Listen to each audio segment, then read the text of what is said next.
సామెతల గ్రంథము సామెతల గ్రంథము 30వ అధ్యాయము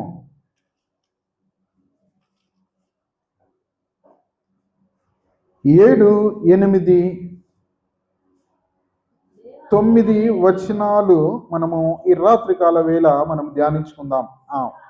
దేవా, నేను నీతో 2 మనవులు చేసుకొని ఉన్నాను. నేను చనిపోక ముందు వాటిని నాకు అనుగ్రహింపుము. వ్యర్థమైన వాటిని, అబద్ధములను నాకు దూరముగా ఉంచుము. పేదరికమునైనను ఐశ్వర్యమునైనను నాకు దయచేయకము. తగినంత ఆహారము నాకు అనుగ్రహింపుము. ఎక్కువైన ఎడల నేను కడుపు నిండిన వాడిని నిన్ను విసర్జించి యెహోవా ఎవడని అందునేమో, లేక బీదనై దొంగిలి నా దేవుని నామమును దూషించనేమో. చాలండి. ప్రియమైన దేవుని వార్లరా, చదవబడిన లేఖనం మీద కొన్ని నిమిషాలు మనము ధ్యానము చేద్దాము ఈ రాత్రికాల వేళ. దేవుని యొక్క మాటలు చాలా విలువైనవని అనేక మార్లు నేను చెప్తూనే వస్తున్నాను. ఈ మాటలు లోకంలో ఎక్కడ కూడా దొరికేటివి కావు. ఏ పుస్తకాలలో రాసినవి కావు. ఏ న్యూస్ పేపర్లో కూడా ప్రకటించేది కాదు. దేవాతి దేవుడు మానవుని యొక్క బ్రతుకు కోరి మనిషి యొక్క జీవితాలు ఉన్నతమైన బాటలను నడిచి మంచి బ్రతుకు, మంచి ప్రవర్తన, మంచి జీవితం ఈ లోకంలో జీవిస్తే స్వర్గం అనే మహాలోకానికి మిమ్మల్ని అందరినీ తీసుకువెళ్ళాలి అనే ఒక ఉన్నతమైన ఆలోచన కలిగిన దేవుడు తన యొక్క మాటలను ఇదిగో బైబిల్లో మనకు రాసి అనుగ్రహించాడు. ఈ మాటలు ఏం చేస్తాయంటే మనల్ని నిత్య జీవానికి తీసుకెళ్ళేటివి. ఈ మాటలు లోకంలో ఎక్కడ కూడా మరలా దొరికేవి కాదు. అంతేకాదు, ఈ మాటలు మనిషి యొక్క బ్రతుకును మార్చేటివే కానీ మనిషిని ఎప్పుడు కూడా పాడు చేసే మాటలు కాదు.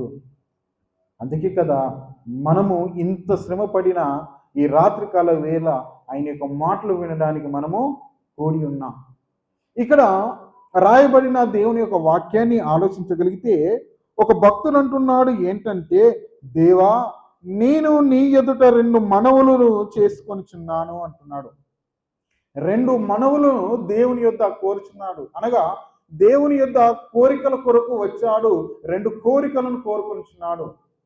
ఆ కోరికలను ఏమంటున్నాడు అంటే, అయ్యా, నేను నీ యొద్దకు వచ్చి 2 కోరికలను కోరుచున్నాను. ఆ కోరికలు ఇదిగో నేను మరణించే కంటే ముందు నాకు అనుగ్రహించు. సాధారణంగా మనుషులన్న వారు, భక్తులన్న వారు ఒకవేళ దేవుని దర్శనానికి వెళ్ళినప్పుడు, దేవుని యుద్ధకు వెళ్ళినప్పుడు, ఆయన యొక్క సన్నిధానానికి వెళ్ళినప్పుడు ఏమి కోరుకుంటారని అంటే, ఏం కోరుకుంటారండి? సాధారణంగా నేను బాగుండాలి, నా కుటుంబం బాగుండాలి, నాకు కొంత ఐశ్వర్యము కావాలి అని కోరుకునే వారు ఎక్కువ ఉంటారు. దేవుడు కళ్ళ ముందు కనబడ్డప్పుడు మనం కోరుకునే కోరికలు అనేకం ఉంటాయి. ఎన్ని ఉంటాయంటే ఏమండి, సాక్షాత్తు దేవుడు మన కళ్ళ ముందు ప్రత్యక్షమై మానవా నీకేమి కావాలి కోరుకో అని అన్నప్పుడు మనం ఏం కోరుకుంటామని? ఏమండి, 1 కోటి రూపాయలు కావాలంట. ఏమని ఇంకా ఏం కోరుకుంటాం? ఇంకా అనేకం కోరుకుంటాం. కానీ ఒక ప్రత్యేకమైన రీతిలో ఒక భక్తుడు కోరుకుంటున్నాడు. ఏ కోరికలు కోరుకుంటున్నాడు అని అంటే, ఇదిగో కింద అంటున్నాడు 8వ వచనంలో 2వ మాట, వ్యర్థమైన వాటిని, అబద్ధములను నాకు దూరముగా ఉంచుము. పేదరికమునైనను ఐశ్వర్యమైనను నాకు దయచేయకము అంటున్నాడు. ఏమని? ఈ రాత్రికాల వేళ 2 విషయాలు మనం ధ్యానించుకుందాం. ఏటిని కోరుకుంటున్నాడు అని అంటే, దేవా, నేను నీ యొద్ద ఒక మనవులు చేసుకుంటున్నాను, కోరికలు కోరుకుంటున్నాను. ఏమి కోరికలు కోరుకుంటున్నాను, ఇదిగో నేను చనిపోకముందు వాటిని నా జీవితంలో నెరవేర్చు. ఆ కోరికలు ఏంటి అంటే, నాకు పేదరికము వద్దయ్యా అంటున్నాడు. పేదరికము వద్దు. ఇప్పుడు పేదరికం వద్దంటే దానికి అపోజిట్ భాష ఏంటి అంటే ఐశ్వర్యం. ఇప్పుడు దాన్నైనా కోరుకుంటున్నానంటే అది కూడా కోరుకోవట్లేదు. ఏమంటున్నాడు? నాకు పేదరికమును ఐశ్వర్యమును నాకు దయచేయకుము అంటున్నాడు. దయచేయుమా దయచేయకుమా? దయచేయకుము అంటే వద్దు దేవా, వద్దు తండ్రి అంటున్నాడు. ఏంటి? ప్రపంచములో ఏ మానవుడు కోరుకోలేని ఒక ఉన్నతమైన కోరిక ఎవరి దగ్గర పెడుతున్నాడు? దేవుని యొద్ద పెడుతున్నాడు. మనము స్థితి పేదరికమే. మనం ఏం చేస్తుంటాం? అయ్యా నా పేదరికంలో నుండి నన్ను ఏం చేయి, ఐశ్వర్యవంతునిగా చేయు అనే కోరికలే మనకు ఉంటాయి. ఏ ధనవంతుడు కూడా పేదరికాన్ని కోరుకోడు. ఏ పేదవాడు కూడా అదే పేదవాని స్థితిలో ఉండి మరణించాలని కోరుకోడు. పేదవాడు ధనవంతుడు అవ్వాలనుకుంటాడు, ధనవంతుడు ఇంకా ధనవంతుడు అవ్వాలనుకుంటాడు తప్ప పేద స్థితి ఏ మానవుడు కోరుకునేది కాదు. కానీ ఈ భక్తుడు రెండు విషయాలు తెలియజేస్తున్నాడు. ఏమిటంటే, అయ్యా నాకు పేదరికమైనను ఐశ్వర్యంనైనను నాకు దయచేయి. ఎందుకు దయచేయద్దు అంటున్నాడు? ఒకవేళ కోరుకుంటే ఐశ్వర్యాన్ని కోరుకోవాలి, కోరుకుంటే పేదరికమైనా కోరుకోవాలి. కానీ ఈ రెండిటి కాకుండా మరి దేన్ని కోరుకుంటున్నాడు? కింది మాట చూడండి, కిందే వచనము ఏమని? తగినంత ఆహారము నాకు అనుగ్రహింపుము, ఎక్కువైన ఎడల నేను కడుపు నిండిన వాడే నిన్ను విసర్జించదను. యెహోవా ఎవడని అందునేమో నేను బీదనై దొంగిలి నా దేవుని నామమును దూషించునేమో అంటున్నాడు. అంటే ప్రియమైన దేవుని వలన అయ్యా ఒకవేళ నేను ఐశ్వర్యవంతుడనైతే నేను నా కడుపు నిండిన వాడనే, నా కొట్లు కూర్చుకున్న వాడనే, నా ఇంటిలో ధనాన్ని పెట్టుకున్న వాడనే, నేను దేవుడు ఎవరని నేను దూషించునేమో, నాకు ధనము వద్దయ్యా అంటున్నాడు. ఒకవేళ మరి పేదరికమైనా కోరుకుంటున్నావు అంటే, ఒకవేళ పేదరికంలో నేనుండి నా స్థితిని నా జీవితాన్ని నేను కొనసాగిస్తే, ఇదిగో నేను దొంగలిడి నిన్ను నేను విసర్జించునేమో, అవమానపరుస్తుందేమో, నీ నామాన్ని నేను దూషించునేమో. కానీ నాకు పేదరికం వద్దు, నాకు ఐశ్వర్యం వద్దు, నాకు ఒక స్థితి కావాలి. ఏంటంటే నాకు తగిన ఆహారము అనుగ్రహించు. ఇది నా ప్రియమైన దేవుని వల్ల భక్తుడు కోరిన కోరికలు చాలా ఉన్నతమైనది. ఎందుకనంటే ఒకవేళ పేద స్థితిలో ఉన్న వ్యక్తికి దేవుడు ఒకవేళ ఐశ్వర్యం ఇచ్చినా, ధనాన్ని ఇచ్చినా, మంచి ఉన్నత స్థితిని ఇస్తే మనిషి ఏమవుతాడు అని అంటే ప్రియమైన దేవుని వల్లరా మనిషి యొక్క ప్రవర్తన అనేది మారుతుంటుంది. ఐశ్వర్యము, ధనము వ్యక్తి యొక్క ప్రవర్తనను మారుస్తుంటుంది. మనిషి అనేవాడు మారిపోతుంటాడు. మనిషి యొక్క ప్రవర్తన అనగా ఏంటంటే వేషధారణ, తన నడవడిక, అదే రీతిగా తన మాటలు, అదే రీతిగా తన చేతలు. అంటే ఐశ్వర్యం ఎక్కువైనప్పుడు వ్యక్తి ఏ రీతిగా మారుతాడంటే తన వస్త్రధారణ మారిపోతుంటుంది. అప్పటి వరకు ఉన్న వస్త్రధారణ వెంటనే ఏమైపోతుంది? మారిపోతుంది. ఆ మారిపోయి ఈ దినాన చూడండి బ్రాండెడ్ అని, విలువైనవని, పట్టు వస్త్రాలని, ఇంకా చాలా ఉన్నతమైన బట్టలను ఇదిగో వేసుకుంటుంటాడు. తర్వాత చూస్తుంటే తన నడక మారుతుంటుంది. అప్పటి వరకు పేదవాడిగా నడిచే నడక వేరే ఉంటుంది, ధనవంతుడైన తర్వాత వాడు నడిచే నడక వేరే ఉంటుంది. పేదవాడిగా ఉన్నప్పుడు తలదించుకొని చిన్నపాటి అడుగులు వేస్తూ వెళ్తుంటారు చాలామంది. కానీ ధనవంతుడైనప్పుడు వాడు నడిచే నడక ఎలా ఉంటుందండి? ఛాతి పైకేసి నాకేంటిలే, నాకెవరుగా ఎదురు అనే రీతిలో ఏం చేస్తుంటారంటే ఏమండి ఛాతి పైకెత్తి నడుస్తుంటారు. అంతేకాకుండా మాటలు కూడా కోటలు దాటుతాయి కోటీశ్వరుడు అయినప్పుడు. అదే పేదవాడిగా ఉన్నప్పుడు ఆ స్థితి దీనముగా ఉంటుంది. కానీ ఇదిగో ఐశ్వర్యం ఎక్కువైతే మాటలు కూడా కోటలు దాటేస్తుంటాయి. తర్వాత చూస్తే చేతలు కూడా మారుతుంటాయి, చేష్టలు కూడా మారుతుంటాయి. అందుకని చాలాసార్లు చూడండి, నడుమంత్రాన సిరి వచ్చినప్పుడు వ్యక్తి యొక్క ప్రవర్తన చాలా మారుతుంటాయి. మారుతుంటాయి. ఒక వ్యక్తి మధ్యలో ఒక ఉన్నతమైన ధనవంతుడిగా అయ్యాడు. తను అందరి దృష్టి తన వైపు ఉండాలని అంట అస్తమానము తన చేతిని అందరికి చూపిస్తున్నాడు. ఇలా ప్రతిసారి ఏ విషయం చెప్పినా అది అక్కడ, ఏ విషయం చెప్పినా పలానా ఇక్కడ, పలానా అక్కడ అనుకుంటా తన యొక్క ఏళ్ళను చేతులను చూపిస్తున్నాడు. ఆ ఎదుటి వ్యక్తి అనుకున్నాడంటే, ఏంటి ఈ వ్యక్తి అస్తమానం ఏళ్ళను చూపిస్తున్నాడని ఏళ్ళను చూస్తే ఆ ఏళ్ళకు 2 ఉంగరాలు వచ్చినాయి. ఇప్పుడు ఆ 2 ఉంగరాల దృష్టి ఎవరు చూడాలి? ఎదుటి వ్యక్తి చూడాలని అస్తమానం ఏళ్ళను చూపిస్తున్నాడట. అస్తమానం ఏళ్ళను అంటే చూడండి, నేను బంగారం కొనుక్కున్నాను, ఇదిగో నేను ఉంగరం కొనుక్కున్నాను అని చూపించుకోవడం. కొన్ని సందర్భాలు ఎదుటి వ్యక్తికి లేనిది మన దగ్గర ఉన్నప్పుడు మనము చూపించుకోవడానికి ఎక్కువ ఆరాట పడుతుంటాం. బట్టలునే అనుకోండి, ఎవరికి లేని చీర మన దగ్గర ఉంటే మనము ఆ చీర నలుగురు చూసే వరకు కూడా మనం నిద్రపోము, ఇంట్లో కూడా అడుగు పెట్టము. ఎందుకు? దాన్ని చూడాలి. దాని బుట్టాలు, దాని కొంగులు, దాని అంచులు, దాని మోడలు ఏంటి అని. ఎవరికి లేని మోడల్ నా దగ్గర ఉండాలనుకుంటాం, ఎవరికి లేనిది వస్తువు నా దగ్గర ఉండాలనుకుంటాం.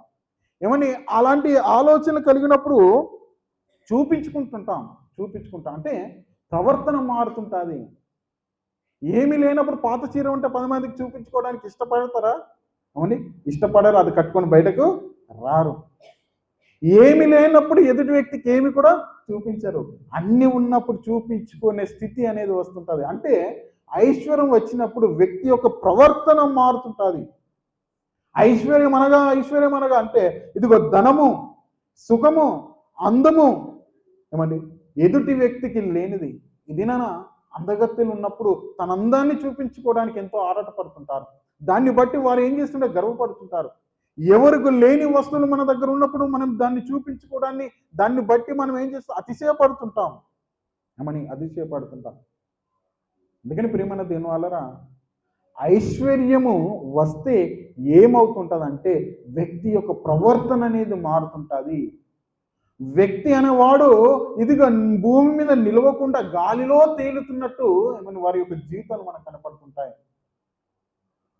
వారి యొక్క ప్రవర్తన మారుతుంటుంది, వారి యొక్క స్థితిగతులు మారుతుంటాయి, మాట తీరు అన్నీ మారుతుంటాయి. అందుకని ప్రియమైన దేవుని వాళ్ళరా, ఎంత ఎదిగినా ఒదిగి ఉండాలని అంటుంటారు. ఒకవేళ ఐశ్వర్యం వచ్చినప్పుడు నీ ఉండే స్థితి, ఆ స్థితిలో కొద్దిగా నీవు అణిగి మెణిగి నీ జీవితాన్ని తగ్గించుకొని ఏ గర్వం లేకుండా ఉంటే బాగుంటుంది. కానీ ఐశ్వర్యం రాగానే ఏమవుతుంటామంటే గాలిలో తేలియాడుతుంటాం. దాని ద్వారా మనుషులే మనకు కనిపించరు అనుకుంటే పొరపాటు. నా ఐశ్వర్యం ముందు కూడా దేవుడు కూడా కనిపించడు. దేవుడు కూడా కనిపించడు. డబ్బున్న వాడికి భక్తి ఎక్కువ ఉంటుందా? డబ్బు లేని వాడికి భక్తి ఎక్కువ ఉంటుందంటే డబ్బున్న వాడికి భక్తి ఎక్కువ ఉండదు. డబ్బు లేని వానికి చాలా భక్తి ఉంటుంది. ఈ పూటకు ఆహారం ఉండి ఆ రోజు మాత్రమే తన యొక్క కుమారులను కూతుర్లను చూసుకొని ఇల్లు యొక్క సంసారాన్ని, కుటుంబ సంసారాన్ని ముందు కొనసాగించే వారి యొక్క స్థితి అనేది చాలా బాగుంటుంది. వాడు ఉన్న దాంట్లో ఎంతో ఆనందంగా ఉంటాడు, తృప్తిమైన జీవితాన్ని జీవిస్తుంటాడు. కానీ ఐశ్వర్యవంతుడు ఎప్పుడు కూడా తృప్తి అయిన జీవితాన్ని జీవించాడు. వానిలో భక్తి కూడా ఎక్కువ ఉండదు. వాడు కూడా దేవుణ్ణి పైననే డబ్బుతో కొంటాడు తప్ప మనస్ఫూర్తిగా తన హృదయాన్ని ఇచ్చి దేవుణ్ణి మాత్రము స్వీకరించడు, ఆరాధించడు. నిజమే ప్రియమైన దేవునాలో మీరు చూడండి, బయట కొన్ని గుడిలలో చూస్తుంటే విఐపి దర్శనాలను పెడుతుంటారు. విఐపి దర్శనాలు. ఏంటి విఐపి దర్శనాలు అంటే, డబ్బున్నోడు టికెట్ తీసుకొని ముందు వరుసలో వెళ్ళి దేవుణ్ణి దర్శించుకొని వెళ్ళడం అనేది పెట్టుకుంటారు. మరి మీరు కొన్ని హైందవ గుళ్ళల్లో చూస్తుంటే విఐపి దర్శనాలు. ఇప్పుడు పేదవాడు ఏం చేయాలంటే లైన్లో ఉండాలి. ఎన్ని గంటలు? 6 గంటలైనా, 8 గంటలైనా, 10 గంటలైనా. ఎందుకంటే మా యొక్క పట్టణంలో ఒక పెద్ద టెంపుల్ ఉంది, చాలా పెద్దది. తెలంగాణలో ఆ ప్రాంతం చాలా పెద్దది, ఆ టెంపుల్ కూడా పెద్దది. నేను చూస్తాను, కొన్ని కిలోమీటర్ల దూరంలో లైన్లో ఉంటారు. ఆ లైన్లో క్యూ లైన్ అంటారు. అక్కడే వారు ప్రొద్దున 4 గంటల నుండి మధ్యాహ్నం 3 గంటల వరకు, 4 గంటల వరకు, సాయంత్రం కొన్ని దినాలు 6 గంటల వరకు కూడా ఆ లైన్లో ఉంటారు. ఎందుకనంటే ఆ స్థితి తన యొక్క జీవితంలో భక్తిని పెంచుతుంటుంది. ధనవంతుని ఎన్ని గంటలు లైన్లో నిలబెడుతూ ఉంటాడండి? ఉండడు. లక్ష ఇచ్చైనా నేను ముందు లైన్లో ఉండాలనుకుంటాడు తప్ప, పేదవానిలాగా 8 గంటలైనా నేను నా దేవుని దర్శించుకున్నాక వెళ్తాననే ఒక మంచి భక్తి జీవితం ఉంటుందంటే ఉండదు. అందుకని ఎప్పుడు కూడా ఐశ్వర్యమైన స్థితిలోనికి వెళ్తున్నప్పుడు మనిషి యొక్క జీవితమే చాలా విధాలుగా మారుతుంటుంది. చాలా విధాలుగా. ఒక భక్తుని బైబిల్ గ్రంథంలో మీకు చూపించి నేను ముందుకెళ్తాను. 2వ దినవృత్తాంత గ్రంథము 26వ అధ్యాయము. 2వ దినవృత్తాంత గ్రంథము 26వ అధ్యాయం మొదటి నుంచి కొన్ని మాటలు మనము ధ్యానించుకుందాం. చదవండి. అంతటా ఉజ్జియా 16 ఏళ్ల వాడై ఆ ఉజ్జియా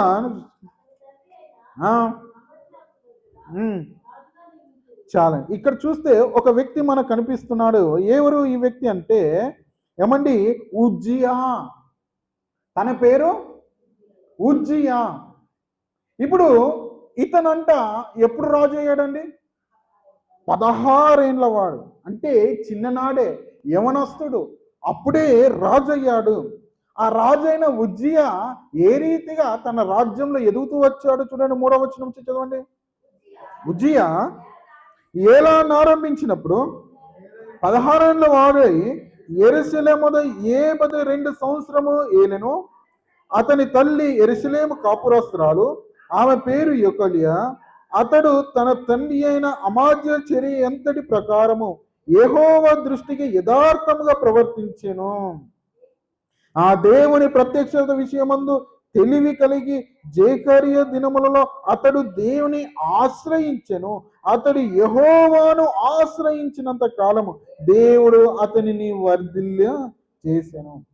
ఇక్కడ చూస్తే ఉజ్జియా తన తండ్రిని కోల్పోయిన తర్వాత ఆ రాజ్యానికి రాజు అవుతున్నప్పుడు అతను ఏం చేస్తున్నాడంటే దేవుని యుద్ధకు వస్తున్నాడు. రాజైన తన హోదాను విడిచి తన ఉన్న స్థానాన్ని మరిచి దేవుడు అనగానే భయము భక్తితో దేవుని ఆశ్రయిస్తే నాకు మేలు కలుగుతుంది, దేవుని యొక్క చెంత నాకు నెమ్మది కలుగుతుంది, దేవుడు నాకు సహాయకుడా ఉండి ఇదిగో ముందున్న ఈ యొక్క రాజ్యాన్ని సరైన రీతిలో పరిపాలించే జ్ఞానము దేవుడు నాకు అనుగ్రహిస్తాడని దేవుని యుద్ధకు వెళ్తున్నాడు. దేవుణ్ణి ఏం చేస్తున్నాడంట? యథార్థముగా, యెహోవా దృష్టికి యథార్థముగా ప్రవర్తించెను. ఏమని? అంతేకాదు అతడు దేవునిని ఆశ్రయించెను అని మాట కనిపిస్తుంది. అతడంట యెహోవాను ఆశ్రయించినంత కాలము దేవుడు అతనిని వర్ధిల్లింపచేశాడు. అంటే దేవుడు ఐశ్వర్యంతో నింపుతున్నాడు. ఎంతసేపు అనగా యెహోవాను ఆశ్రయించినంత కాలము, యెహోవాను ఆశ్రయించినంత కాలము, యెహోవా దగ్గరికి వచ్చినంత కాలము, యెహోవా మీద దేవుని మీద ఆధారపడి జీవిస్తున్నంత కాలము దేవుడు ఏం చేస్తున్నాడు అంటే వర్ధిల్లింప చేస్తున్నాడు. ఐశ్వర్యంలోను, బలములోను, శక్తి సామర్థ్యంలోను రాజ్యమును ఇదిగో ఉన్నతమైన స్థితిలోనికి నడిపిస్తున్నాడు. ఉన్నతమైన జ్ఞానంతో నింపుతున్నాడు. ఆ దినాన శత్రువులందరినీ కూడా తన చేతికి అప్పగించాడు. ఇదిగో తాను కూడా ఉన్నతమైన స్థితిలో రాజ్యాన్ని ఏమండి చాలా ఉన్నతమైన స్థితిలో పరిపాలిస్తున్నాడు. వేసే రీతిలో, సైనికులను సంపాదించుకునే రీతిలో, శత్రు రాజ్యాలన్నీ కూడా తనకు పన్ను కట్టే స్థితిలో ఏం చేస్తున్నాడంటే ఉన్నతమైన రాజ్య పరిపాలన చేస్తున్నాడు.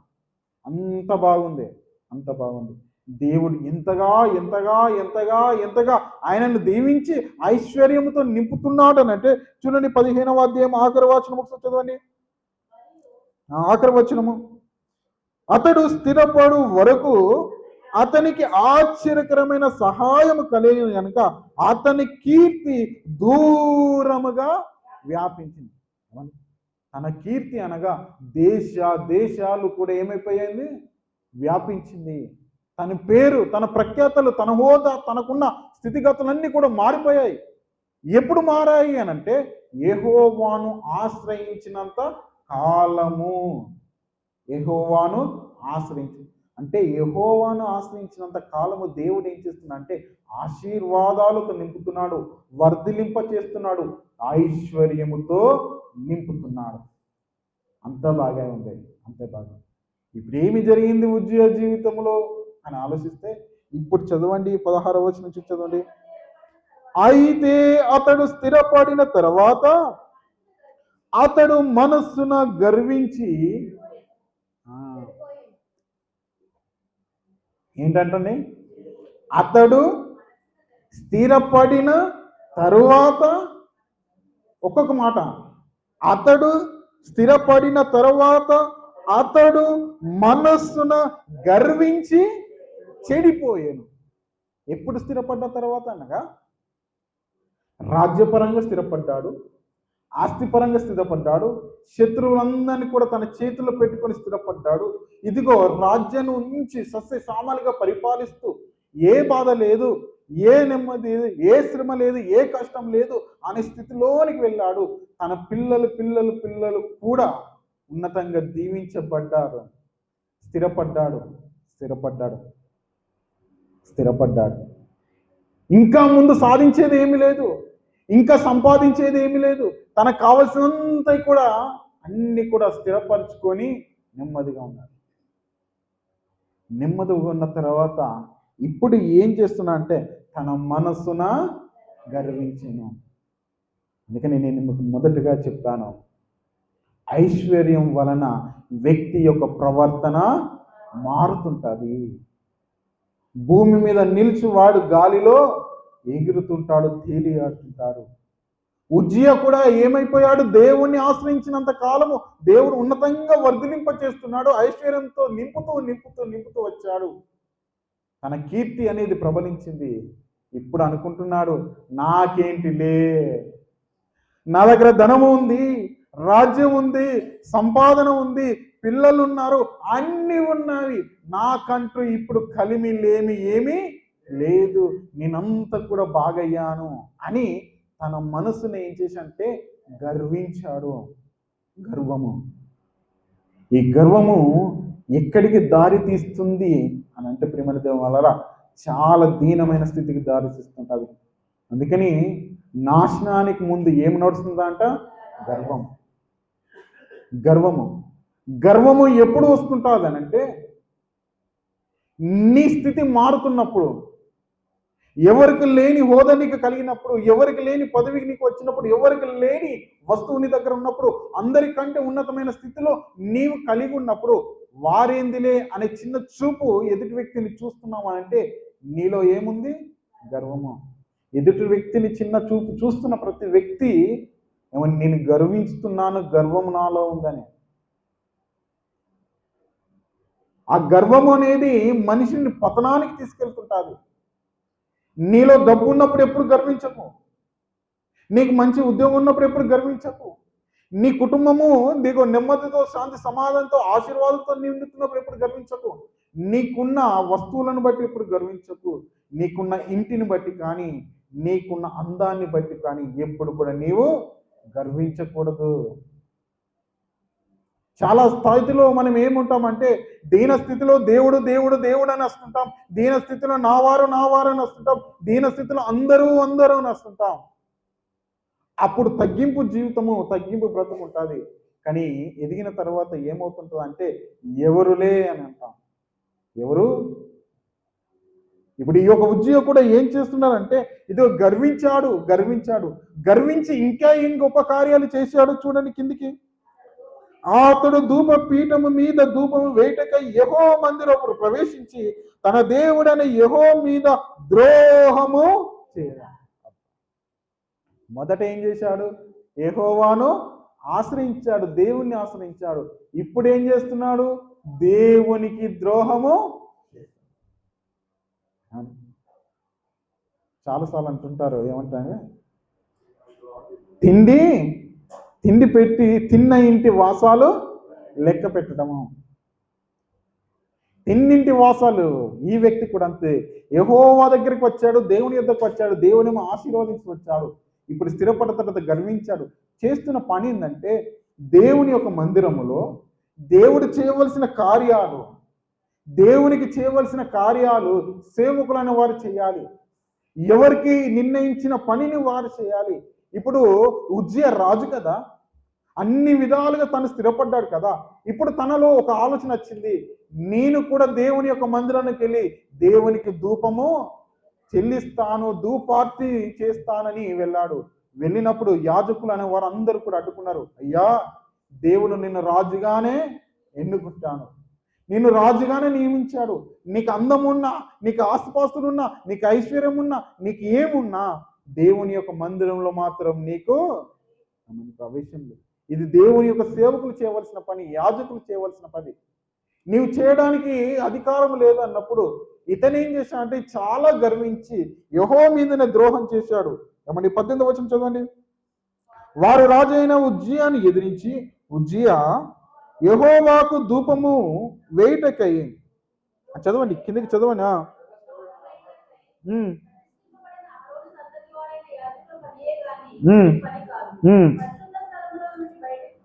పరిశుద్ధ స్థలములో నుండి బయటకు పొమ్ము, నీవు ద్రోహం చేసి ఉన్నావు.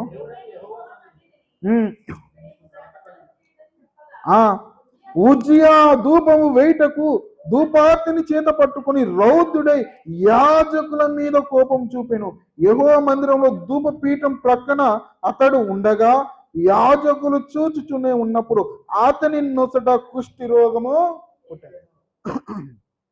చూడండి ప్రియమైన జనాలు, ఎప్పుడైనా దేవుని ఆశ్రయిస్తే దేవుని ద్వారా నువ్వు మేలు పొందుకుంటావు, నువ్వు దీవించబడతావు, వర్ధిల్లింపచేస్తావు. వర్ధిల్లింప చేసిన తర్వాత దీవెనలు పొందుకొని నీవు స్థిరపడ్డ తర్వాత దేవుని ఎదుట నువ్వు ఎప్పుడు దీనుడుగానే ఉండాలి, కానీ నిన్ను నువ్వు ఎప్పుడు కూడా హెచ్చించుకునే.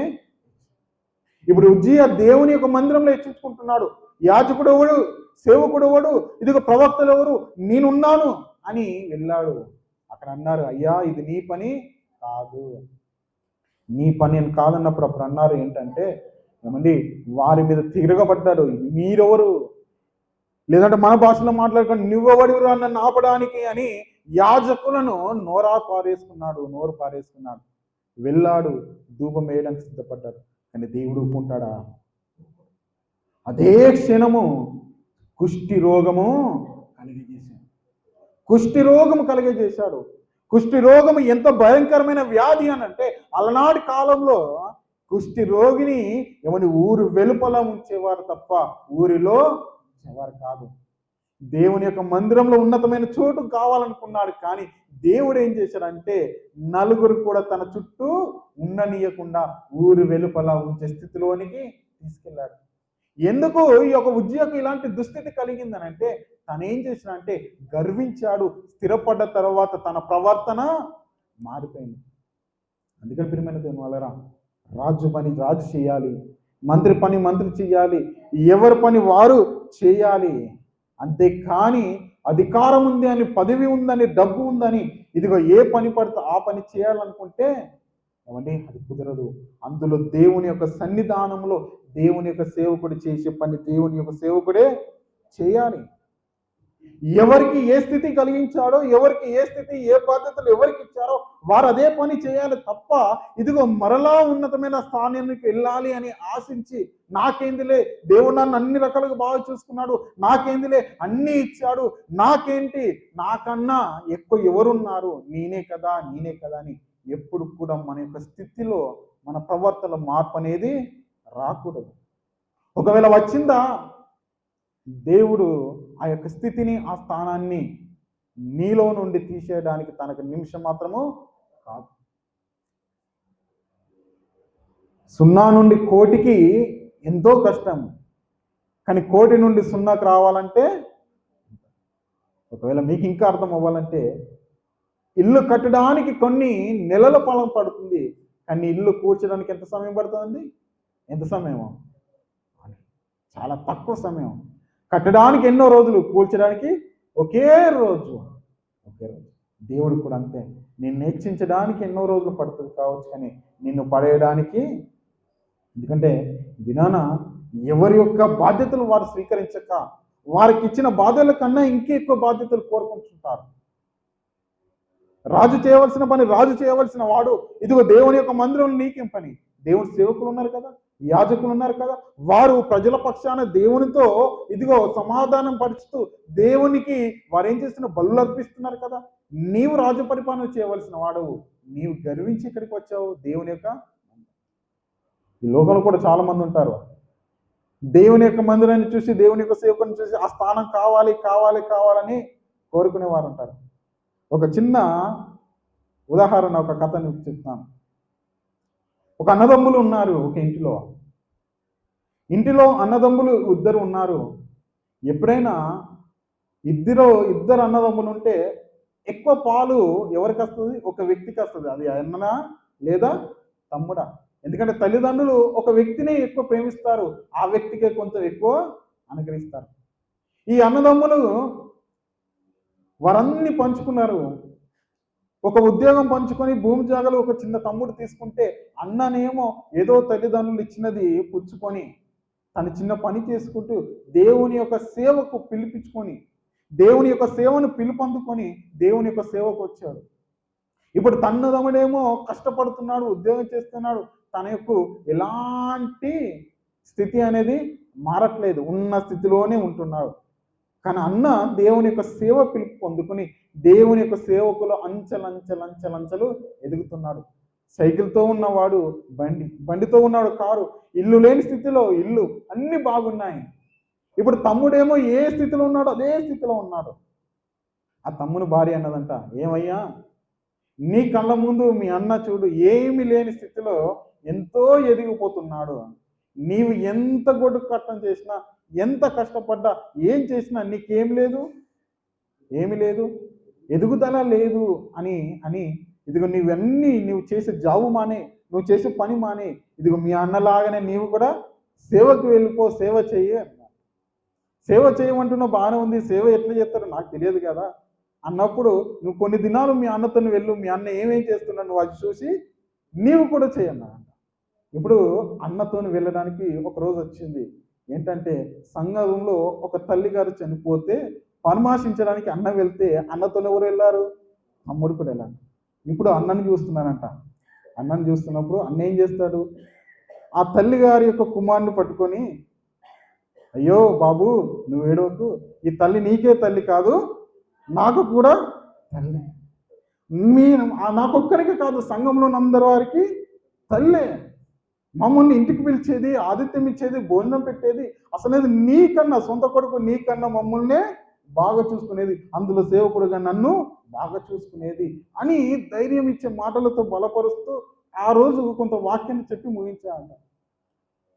అప్పుడు తమ్ముడు అనుకున్నాడంట, అయ్యో ఇంతేనా మా అన్న చేసే సేవ, ఇంతేనా, ఈ 4 మాటలు నేను ఎక్కడైనా పలుకుతా అన్నప్పుడు ఒకరోజు సమయం వచ్చింది. ఏ సమయం ఏమండి? మరలా సంఘంలో ఒక వ్యక్తి భార్య చనిపోయింది. ఇప్పుడు తమ్ముడు వెల్ ప్రిపేర్డ్ అయ్యాడు. ఆ రోజు మా అన్న ఏమేమి చెప్పాడో నేను అదే చెప్తాను అని ప్రిపేర్ అయ్యి వెళ్ళాడట. వెళ్ళి ఆ వ్యక్తి దగ్గరికి వెళ్ళి అంటున్నాడట, బ్రదర్ మీరు ఏడవకండి, ఈమె నీకే భార్య కాదు, నాకు కూడా ఈమె నీకే ఒక్కదానికి భార్య కాదు, నాకే కాదు, సంఘంలో అందరికీ భార్యే. ఇదిగో నిన్ను ప్రేమించినంత ఎక్కువ సంఘాన్ని ప్రేమించింది, సంఘానికన్నా ఎక్కువ నన్ను ప్రేమించింది, నాకు ఎప్పుడొచ్చినా భోజనం పెట్టేది, ఆతిథ్యం ఇచ్చేది, అసలు భర్తగా నీకంటే వీరు ఎవరికి ఇచ్చేది? నాకు ఇచ్చేది అని ఏం చేస్తున్నాడంట? ఓదారుస్తున్నాడు. ఇప్పుడు ఆ ఓదార్పు చూసిన ఆ వ్యక్తి ఏమైపోయాడు? ఏరా నీకు భార్యనా, సంఘం అంతటికి భార్యనా అని ఏం చేస్తున్నాడు? ఆ వ్యక్తిని కొట్టాడు. ఇక ఉంటాడు అక్కడ? లేదు. అంటే ఏదో చేద్దామని అనుకుంటాం, కానీ దాని గురించిన అవగాహన లేదు. ఎందుకు? ఎవరి పని వారు చేసుకుంటే బాగుంటుంది. ఇప్పుడు అన్న చేసినట్టే నేను చేద్దాం అనుకున్నాడు, కానీ అన్న సందర్భం వేరు, ఈ సందర్భం వేరు. అక్కడ తల్లి కాబట్టి తల్లిని మాట్లాడు, ఇక్కడ భార్య కాబట్టి ఇప్పుడు నీ భార్య నా భార్య, నీ భార్య అందరికి భార్య అంటే ఎలా ఉంటుంది అని ఒప్పంటారు. అందుకని ఎవరు చేయవలసిన పని వారే, ఎవరు చేయవలసిన పని. ఇదేనా సంఘాలలో ఎలా ఉన్నానంటే, అమ్మా నీకు ఇచ్చిన స్థితి ఇదే, నువ్వు ఇక్కడే ఉండు. అయ్యా నీకు ఇచ్చిన స్థితి ఇదే, ఇక్కడే ఉన్నా అంటే అక్కడ ఉండే స్థితి లేదు. ఒక యథార్థమైన సంఘటన మీకు తెలియజేస్తాను. గోదావరిలో అనగానే తూగోజి పాగోజి అనగానే అందరు కూడా కువైట్, మస్కట్, ఖత్తరు, ఇజ్రాయెల్, దుబాయ్ ఇలా దేశాలు తిరిగిన వాళ్ళే. ఒక ఆవిడ ఖత్తర్ నుండి వచ్చిందంట. ఖత్తర్ నుండి వచ్చి సంఘంలో మంచి స్థితిని తీసుకొని ఆ సంఘంలో సేవకులకు, సంఘంలో ఉన్న వారందరికీ సహాయ సహకారాలు చేస్తూ మంచిగా ఉందంట. ఇప్పుడు అన్నిట్లలో బాగుంది కదా అని ఆమెకు కూడా ఒక ఉన్నతమైన పదవిని ఇచ్చి, అమ్మా సంఘంలో నిన్ను సంఘ పెద్దగా నిర్ణయించాను. అంతే బాగుంది. ఒక దినాన క్రిస్మస్ ప్రోగ్రాం చేస్తున్నప్పుడు సమయం లేదు, సమయం అనేది గతిస్తుపోతున్నప్పుడు అందరినీ చూసుకోవాలి, అందరికి అవకాశం ఇవ్వాలంటే ఉంటుందండి? కుదరదు.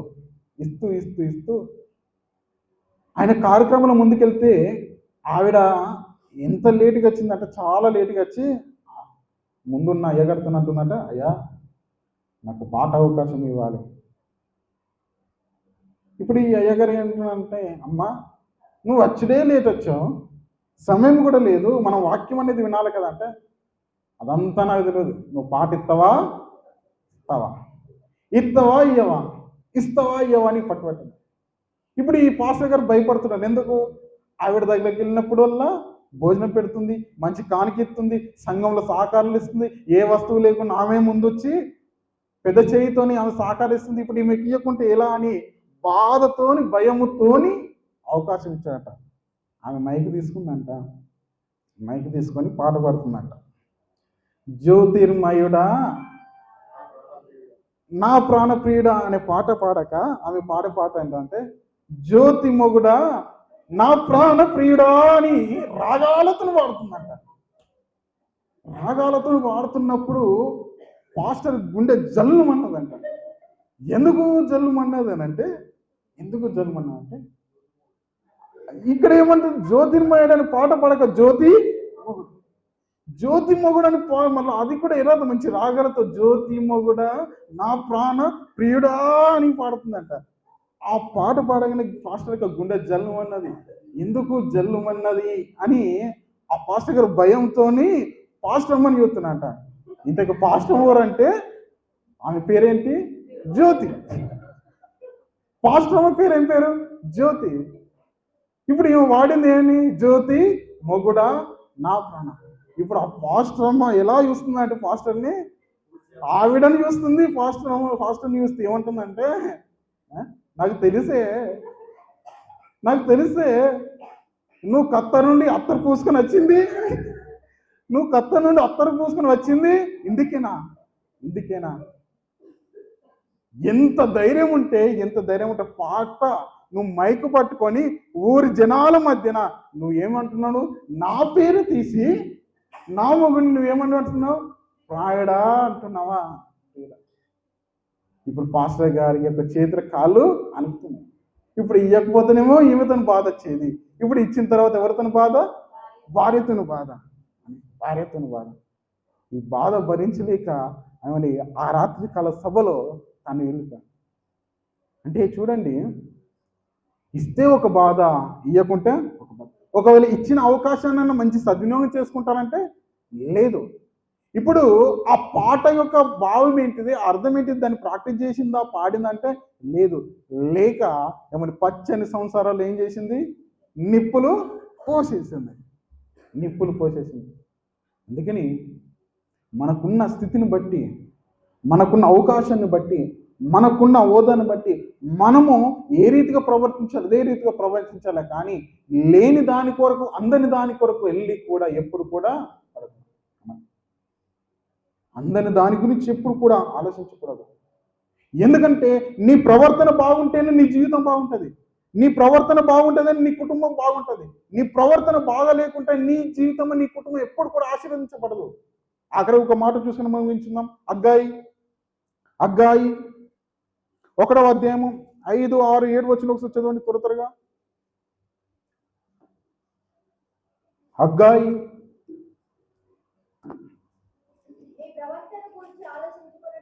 అందరు తీశారండి? ఆ పేజ్ నెంబర్ చెప్పమ్మా. అందరు తీయడానికి కొంచెం టైం పడుతుందేమో. పాత నిబంధన గ్రంథము 774 చదవండి. నీ ప్రవర్తన గురించి ఆలోచించము. మీరు విస్తారముగా విత్తినను మీకు కొంచెమే పండెను. మీరు భోజనము చేయుచున్నను ఆకలి తీరక ఉన్నది. మీరు పానము చేయుచున్నను దాహము తీరక ఉన్నది. బట్టలు కప్పుకొనుచున్నాను చలి ఆగకున్నది. పనివారు కష్టము చేసి జీతము సంపాదించుకొనినను జీతము చిరిగిపోయిన సంచిలో వేసినట్టుగా ఉన్నది. కాగా సైన్యములకు అధిపతి యెహోవా సెలవిచ్చినదేమనగా మీ ప్రవర్తన గురించి ఆలోచించండి. ఏమండి? ప్రవర్తన ఇక్కడ అంటున్నాడు ఏంటంటే మీ ప్రవర్తన గురించి ఆలోచించండి. ఎందుకు ఆలోచించాలి అంటే, ఇదిగో మీరు విస్తారంగా విత్తినను కొంచెమే పండెను. మీరు భోజనము చేయుచున్నను ఆకలి తీరక ఉన్నది. ఏమండి? ఇక మనకు అర్థమయ్యే రీతిలో ఒకే ఒక మాట చెప్తాను. ఏంటంటే, మీరు కష్టము చేసి జీతము సంపాదించుకొనినను జీతము చినిగిపోయిన సంచిలో. ఇది నాన్న ఎందుకు మన యొక్క స్థితి మారట్లేదు? ఎందుకు మన పరిస్థితి మారట్లేదు? అయ్యో, నా యొక్క జీవితం ఏంటి? ఇన్ని సంవత్సరాలుగా గొడ్డు చాకరీ చేస్తున్నా, నా యొక్క స్థితి మారట్లేదు, నా పరిస్థితి మారట్లేదు. ఎందుకు అని మనం అనుకుంటున్నామేమో. ఒకటే ఒక మాట సెలవిస్తున్నాడు. ఏదో కాదు, మీ ప్రవర్తన. మీరు ఎలాంటి స్థితిలో ఉంటారంటే, మీకు ఐశ్వర్యం ఇస్తే నేనెవడో దేవుడెవడో అనే స్థితి మీకు కలుగుతుంటుంది. మిమ్మల్ని ఉన్నతమైన స్థితిలో ఉంచితే మీకు ఇచ్చిన అధికారాన్ని బట్టి, హోదాను బట్టి మీరు నన్నే ద్వేషించే స్థితిలో మీ ప్రవర్తన ఉంటుంది. కానీ మీ ప్రవర్తన బాగుంటే నేనేం చేస్తానంటే మీ యొక్క చేతులను నేను దీవిస్తాను. మీ ప్రవర్తన బాగలేకనే కదా మీరు ఎంత సంపాదించినా అది ఎలాగుందంటే చిరిగిపోయిన సంచిలో నిలువ అనేది ఉండదు. ఉజ్జియా ప్రవర్తన బాగలేకనే ఇదిగో ఉన్నతమైన స్థితిలో నుండి దీనమైన స్థితిలోనికి వెళ్ళిపోయాడు. కుష్టి రోగము చేత మరణించిపోయాడు.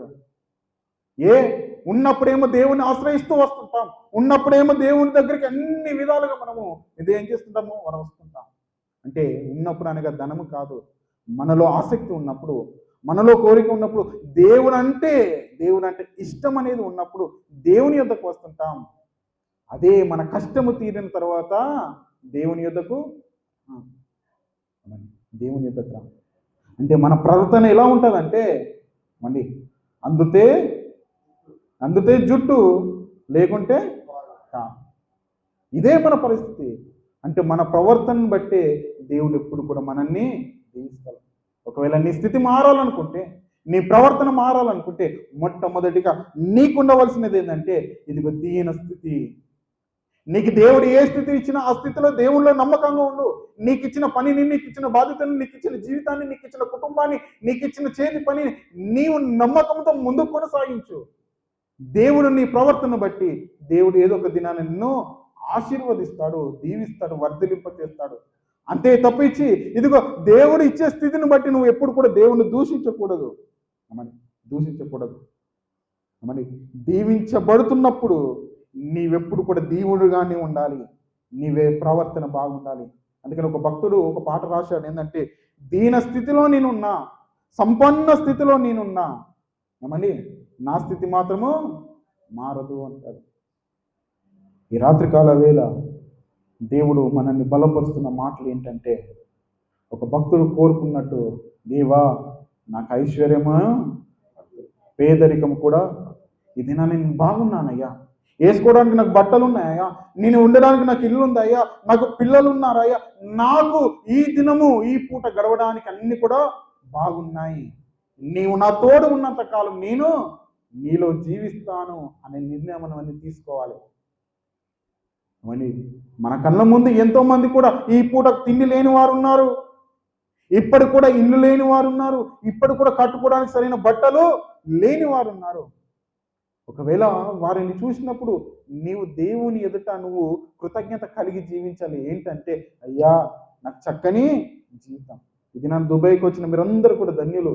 ఎందుకంటే విమానం ఎక్కే అవకాశము ఎంతో మందికి లేదు. కానీ ఇది అది ఎక్కి పరాయి దేశములోనికి వచ్చి పని చేసుకొని, ఇదిగో ఇక్కడ మీరు సంపాదించుకున్న 30,000, 50,000, 40,000, లక్షల ఏదైనా ఆ స్థితిని నీకు ఎవరిచ్చారు? దేవుడు. ఈ ఉన్నతమైన స్థితిని నీకు దేవుడిచ్చాడు, ఉన్నతమైన అవకాశాన్ని నీకు దేవుడిస్తాడు. మరి దేవునిలో నీవు కృతజ్ఞత కలిగి నీవు ఉన్నావా? ఇంటి దగ్గర ఉన్నప్పుడేమో, పూరి గుడిసెలు ఉన్నప్పుడేమో నీ ప్రవర్తన వేరు, దుబాయ్ ఒక్కసారి ఫ్లైట్ ఎక్కి మరలా ఇంటికి వెళ్తే ప్రవర్తన వేరు. చాలామంది చూడండి, దుబాయ్కి వచ్చినప్పుడు వారి యొక్క వేషధారణ చాలా దీన స్థితిలో ఉంటుంది. కానీ ఇక్కడి నుంచి మరలా కువైట్ నుంచి లేకపోతే దుబాయ్ నుంచి మళ్ళీ ఇంటికి వెళ్ళిపోతే అప్పుడు నువ్వు చూపించుకుంటావు, ఏంటి ఈవిడ దుబాయ్ మనిషి, ఈవిడ ఖత్తర్ మనిషి, కువైట్ మనిషి. ఎందుకు? ఆ వేషధారణ మారిపోతుంది, మాటలు కూడా మారుతుంటాయి.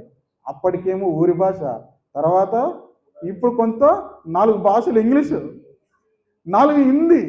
ఏమని ఊరికి వెళ్ళిన తర్వాత ఎందుకంటే ప్రవర్తన. మీరు చూడండి, మరొక సేవకుడు అన్నాడంట, ఏమన్నా కోళ్ళు కొట్టుకుంటేనంట షో అన్నాడు అని. అది నిజమే. ఎందుకనంటే మన స్థితిని ఎప్పుడు కూడా మర్చిపోకూడదు. మన స్థితిని మర్చిపోయి మనం ఏమైపోతున్నాం అంటే, ప్రియమైన వాళ్ళారా, మన స్థితిని మర్చిపోయి మన యొక్క ప్రవర్తనలో మార్పు అనేది వస్తుంటుంది. అందుకని మీకు ఒకటే ఒక మాట ఈ రాత్రికాల దేవుడు సెలవిస్తున్నా అంటే, నీకున్న స్థితిలో నీవు నమ్మకంగా ఉండు, అంతేకాదు నీ ప్రవర్తన సరి చేసుకో. అప్పుడు దేవుడు ఏం చేస్తానంటున్నా అంటే, నీ యొక్క చేతి పనిని దీవిస్తావు, ఆశీర్వదిస్తావు. ఒకవేళ ఆయనను ఆశ్రయిస్తే ఒక ఉజ్జయను వర్ధిలింప చేసినట్టు, ఐశ్వర్యతో నింపినట్టు దేవుడు కూడా నిన్ను ఇస్తాడు. ఈ రాత్రికాల వేళ ఆయన మాటల ద్వారా మన యొక్క స్థితిగతులను మార్చుకుందాం, మన ప్రవర్తన మార్చుకుందాం. దేవుడు అనుగ్రహించే ఐశ్వర్యానికి మన పాత్రలు అవుదాం. కానీ పాత్రలమైన తర్వాత గర్వముతో మనం విర్రవీగిపోతే, మన ప్రవర్తన మార్చుకోకుంటే మనం కూడా మరలా దీనస్థితిలోనికే వస్తాం. కాబట్టి మన యొక్క ప్రవర్తన మార్చుకొని దేవుళ్ళో నమ్మకముగా ఉంటూ దేవుడు అనుగ్రహించే దేవుళ్ళకు మన పాత్రలు అవుదాం. దేవుడి యొక్క మాటలు మన వెనుకలో దీవించును గాక. ఆమేన్.